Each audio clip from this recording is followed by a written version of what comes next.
sí o Ikoyi ni wọ́n bí wá sí.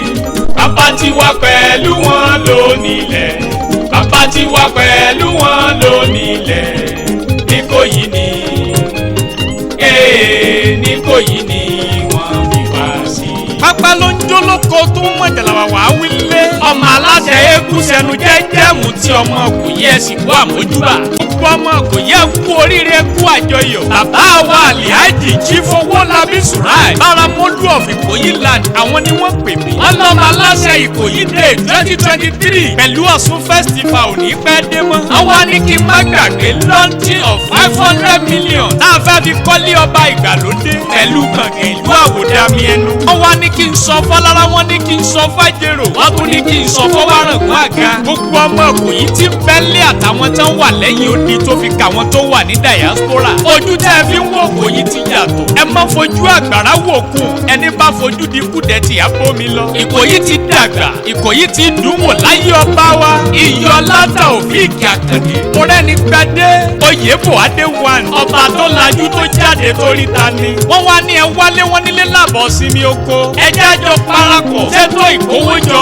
500 million lọ́ǹchì yìí. àgàgà owó kan ò kẹ́rù lórí. ọjọ́ sátidé ọjọ́ keje oṣù kẹwàá. ọdún 2023 láago 10 láwọn máa bẹ̀rẹ̀. ẹjẹ́ àjọ sọ fọ́mọdé ẹjẹ́ àsọ fàgbàlagbà ẹjẹ́ àsọ fọ́mọ léńjeléńje. ẹ kú ọdún ẹ̀yin ọmọ Ikoyi ẹ̀sọ́. ìyẹn bí lọ́lú ọlọ́ta ẹjí.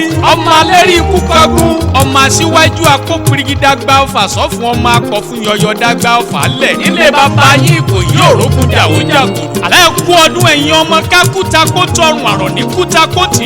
àṣeyí sàmọ́dún ọmọ ga ọmọ gẹdú. àlẹ́ kú Ikoyi Day ṣé ń bókú àjàwẹ̀yìn ló mójú Oníkoyi wù mí. ilé bàbá yín ogójúmọ́ ilé bàbá yín sún mi lọ. adó òjò ní Ikoyi ilé gbọ́n. nílé bàbá yín alápàṣà ogun ní lọ.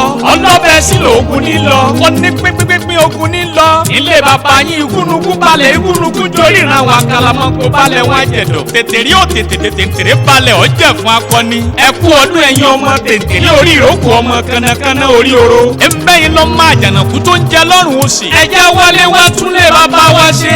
ẹ̀yin ọmọ gbélégbégbé gbéjù gbégbé gbélálùpọ̀n. bàbá tí ló gbá kí mọ̀ rìn. bí awẹ́ gbé fìdítì gbélé ogbó. bí ìwà rẹ̀ gbé kúta. ọ̀tún òtúmọ̀ pé bìkan là á gbé mọ́ mo kí yín ẹ̀yin ọmọ àdọ̀bálẹ̀ jagun bí arọ. Chief Owolabi ẹ̀sìn kú àmójútó. gbogbo olóyè ẹ kú ọmọ ṣe. ayé ọba wa kílù ó tùbà kílù ó rójú. kéku ó ké bí eku káyẹ kó ké bí ẹyẹ. ọmọ èèyàn kọ́ fọ́ọ̀mù bí ọmọ èèyàn. iléeṣẹ́ ńláńlá ní Ikoyi tiwa. ọba wa Taofik àṣeyí sàmọ́dún. gbogbo olóyè ò ní sọ́kú.